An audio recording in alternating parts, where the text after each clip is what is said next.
My name is Rowan Ellison, 34 years old. I was raised to believe that family sticks together no matter what, that blood meant loyalty and holidays were sacred. My parents drilled that into us from the moment we were old enough to sit at the kids' table without falling off the plastic chairs. So when they turned around and decided that my daughter, Ava, and I didn't count anymore, something in me cracked. Cleanly, quietly, and so deeply, I knew we'd never go back to the way things were. They never said it to my face. Honesty requires courage, and my parents always preferred the convenience of silence. Instead, I found out the way people find out everything now, accidentally, by screenshot. My cousin Lisa sent me a message out of the blue. "Can you believe your mom's going full no kids this year?" Attached was a forwarded screenshot from the family group chat. I used to be in that chat. I didn't even realize I wasn't anymore. Mom's message sat at the top of the thread like a commandment carved into digital stone. "Christmas will be adults only this year. Too much chaos with kids. Let's keep it simple and peaceful." I read it once, twice, a third time. My name wasn't there, neither was Ava's. Every adult sibling, every cousin, their spouses, even the ones who lived across the country and never bothered showing up, they were all included. All of their kids, too. Suddenly, their toddlers, screamers, and sticky-fingered preschoolers weren't chaos. Just mine. A dull ache spread across my chest. I waited a full day before texting my mom. I wanted to give her the chance to explain, to walk it back, to say it was all a miscommunication. But when her reply came, it was as polished and emotionless as a stone. "It's not personal, Rowan. We just need a calmer Christmas this year. You and Ava are always welcome after the holidays. Maybe January, once things settle down. Hope you understand. Love you." Not personal, except it was, because it was just us. That line, "hope you understand," sat in my chest like a rock. What exactly was I supposed to understand? That my daughter, who still believed in Santa and checked the sky for reindeer, was now considered a disruption? That the child they used to brag about was suddenly an inconvenience? I didn't answer, not then. I knew if I did, I'd say something I couldn't take back. That night, after putting Ava in the bath, I opened Instagram to distract myself. Just a mindless scroll. The first photo that popped up was from Lisa. The cousins in matching flannel pajamas, their twins holding candy canes, the caption reading, "Cabin Christmas begins." I froze. The next post was from my brother's wife, their toddler knocking ornaments off a tree. Then I saw it, the picture that hollowed me out. A long dinner table set for 12, red and gold decorations, tiny stockings with names I knew. Even the neighbor's baby had one. Except Ava, except me. I recognized the cabin instantly, the one up north we used to cram into when I was a kid, the one we still talk about as if nostalgia can fix the things that have since fallen apart. The cabin we weren't doing this year because it was too expensive.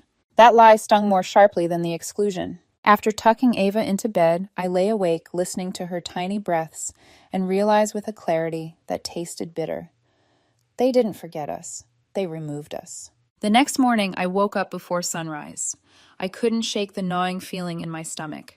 I dressed, drove to my parents' house, and let myself in with the spare key they never bothered to take back. The house was quiet, warm, staged, like a place pretending to be hospitable. Strings of white lights flickered in the kitchen. Mugs hung neatly from hooks. A faint cinnamon candle masked the emptiness. And then I saw it. A leather-bound travel organizer sitting on the counter. It looked expensive, the kind of thing you buy when you want your vacation to feel important. I opened it. Inside was a printed itinerary. Spa treatments, wine tastings, holiday brunch with a private chef. 12 adults, fully prepaid. Every single name from the cabin photos, except ours. My throat tightened. The world around me felt too neat, too staged, too curated for people who'd just cut me and Ava out like unwanted background noise. I didn't touch anything else. I just took a picture of the itinerary's first page and texted it to my dad. "Canceling this now." That was it. No explanation. No anger. Then I left. I made Ava pancakes. Tried to push away the weight sitting behind my ribs. But something colder was settling inside me. Not sadness. Not shock. Something quiet and resolute. 2 hours later, someone pounded on my front door. Fast and urgent, like the world was ending. I peeked outside. Dad. Red-faced. Breathless, phone clutched in his hand like a lifeline. I opened the door. He didn't ask how I was, didn't ask about Ava. "You didn't actually cancel it, did you?" he demanded. Not we're sorry, not we messed up, not come with us. His first concern, the only concern, was the trip, their perfect curated Christmas retreat. I said nothing at first, letting silence carve a line between us. I didn't cancel anything yet, I finally said, but I can. Dad blinked, thrown off. Your mother didn't mean to hurt anyone. She just wanted a quiet year. Funny, I said, since every single person with children is there. Except me, except Ava. He froze. His eyes flickered, a tiny tell. I pressed. Why were their kids invited but not mine? He looked down, and that was my answer. I didn't yell, didn't cry, didn't give him the emotional spectacle he was bracing for. I'm not canceling anything, I said flatly. You can have your perfect grown-up Christmas, but don't pretend you didn't deliberately exclude us. You made a choice. Now you can live with it. He opened his mouth to ask if he could see Ava. Maybe just for a few minutes, he said. And just like that, I understood the truth. He wasn't here out of guilt. He was here to preserve control, to keep the illusion intact. No, I said, not today. The shock on his face almost broke me. For the first time in my life, he heard me say no, and mean it. Then I closed the door. No slamming, no drama. Just quiet finality. That night, something inside me hardened. Not anger, not spite, but clarity. I stopped answering their calls, deleted their messages, put the picture frame I'd bought them for Christmas, a photo of Ava at the pumpkin patch, in the closet. I didn't realize it then, but as I shut out the noise, I was stepping into the kind of silence that reveals who people really are, and I was about to learn exactly what my family looked like without me playing along. January arrived, soft and gray, the kind of month that makes everything feel suspended in slow motion. Snow piled on the sidewalks, mailboxes leaned under the weight of frost, and the whole world looked frozen in place.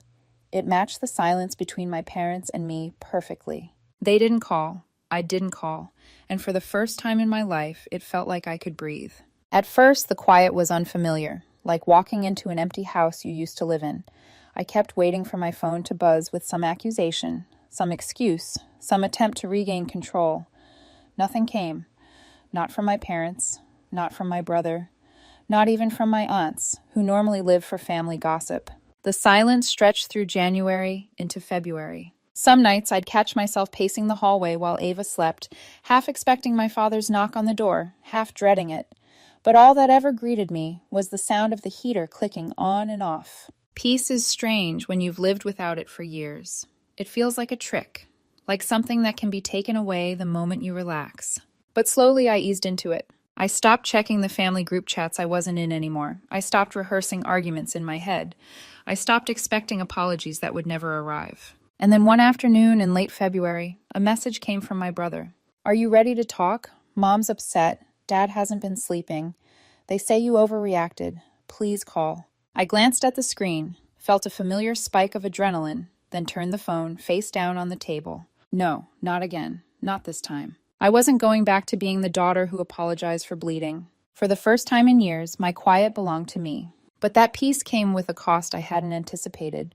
And the first person to pay it wasn't me. It was Ava. I noticed it the first week of March.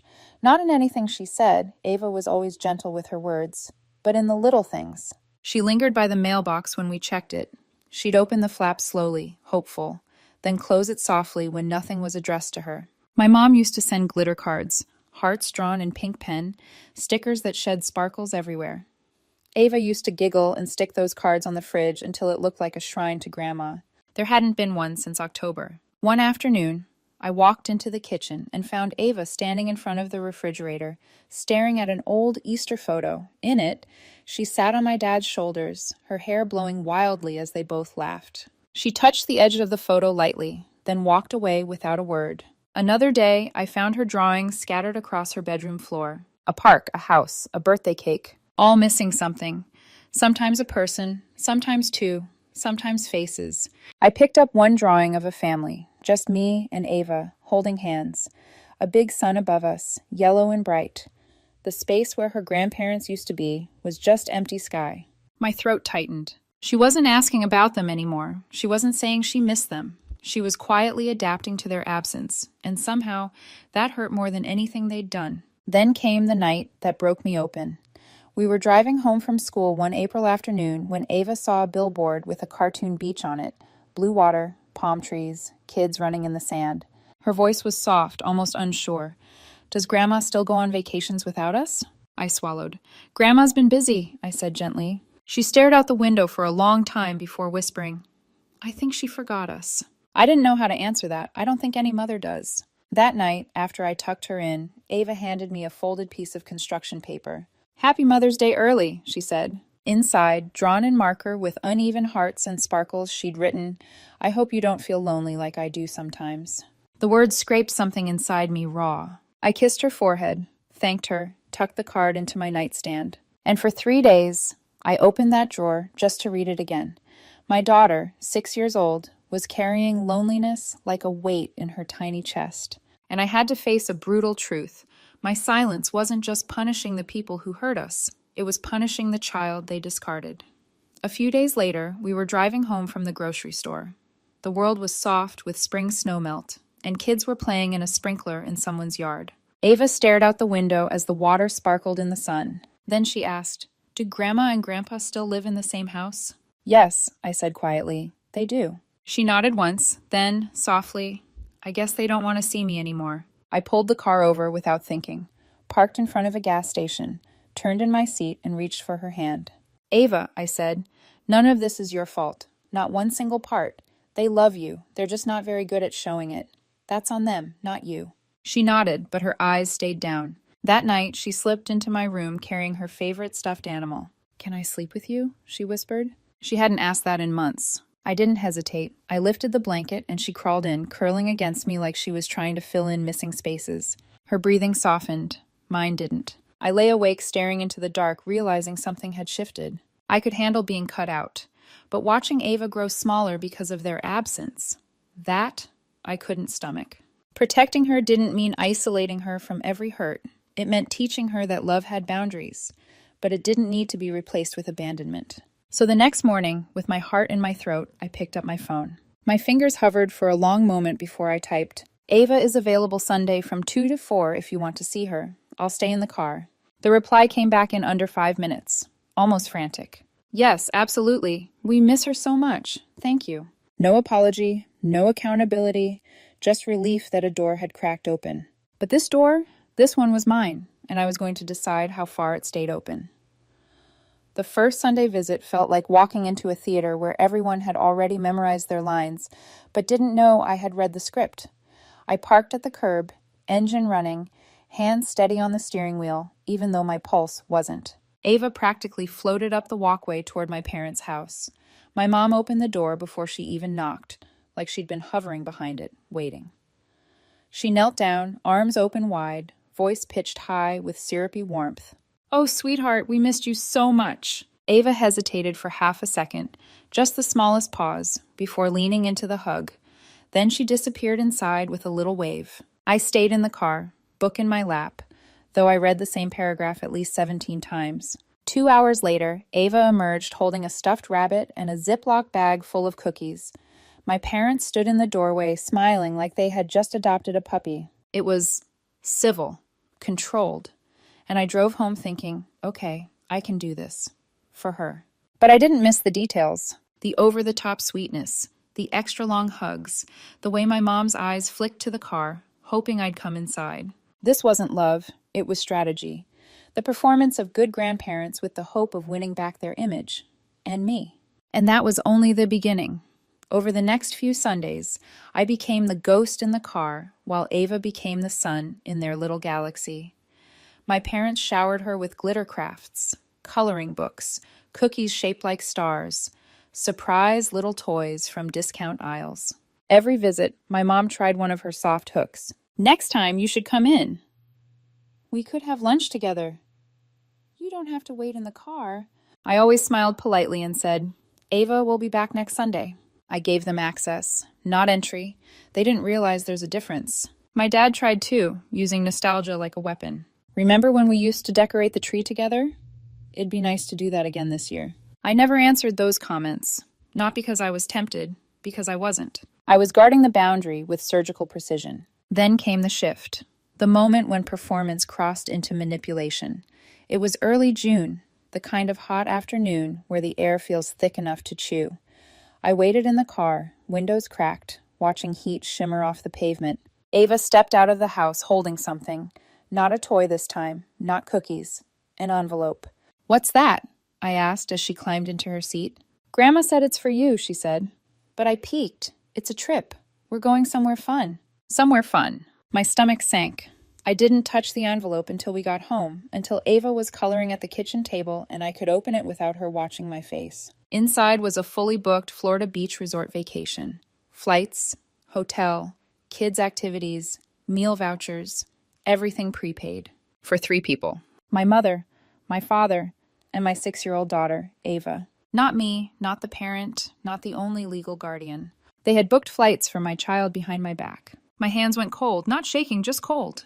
They wanted to take her hundreds of miles away, out of state, without telling me, without asking, without even pretending I mattered. I didn't say anything to Ava. I didn't say anything to my parents. I waited. I wanted to see how long it would take for them to come clean. 2 days passed. Nothing. Then a text from my mom. "We wanted to surprise Ava with a trip. She deserves something special. Of course you're welcome too." Of course, obviously, naturally. As if they hadn't already decided I wasn't part of the equation. As if my presence was an afterthought, a polite add-on. I waited 2 days before responding, not to think, but to let them sweat. Then I replied, "Of course she'll go. Thank you for doing this for her." The relief in my mom's response was palpable, even through text. "Oh, Rowan, this means everything. We're so happy. Thank you for trusting us. This is the start of something beautiful." Beautiful, sure. I let them think so. For 2 weeks, they built the dream for Ava.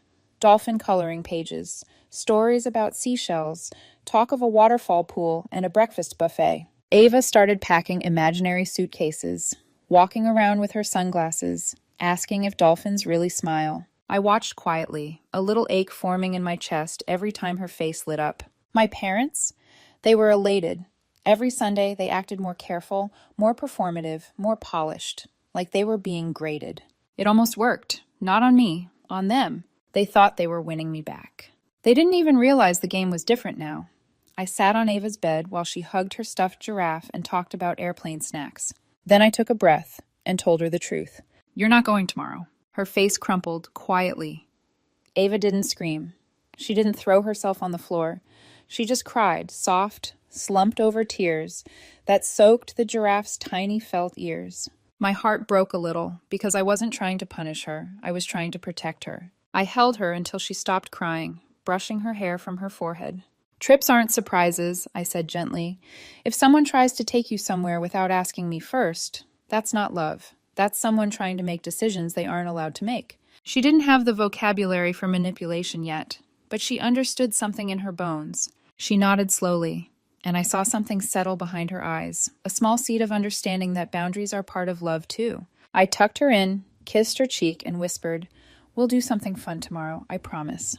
The next morning, while my parents stood at an airport gate holding a boarding pass with Ava's name on it, Ava and I were sitting in a cozy diner, eating pancakes shaped like hearts. She laughed at the whipped cream mustache she accidentally made. My phone stayed face down on the table, vibrating relentlessly, ignored relentlessly, and we spent the rest of the morning in quiet, gentle peace. Because that's what real safety feels like. They showed up at my door shortly after noon, but I didn't flinch. I had been expecting them, preparing for them, and this time I wasn't going to fold.